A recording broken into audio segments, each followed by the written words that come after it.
Last time, I pledged to help you overcome the waffle. So we're going to start at the bleeding edge. I'm setting you the 10-second 3-act speech challenge. That is, tell a story about yourself in 10 seconds. I'll start.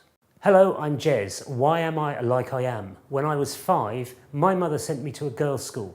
I've never been the same since. The 3-act 10-second speech still has the beginning, the middle and the end. The first bit sets it up. The second bit is the little story. The third bit is what happened as a result. It's that simple.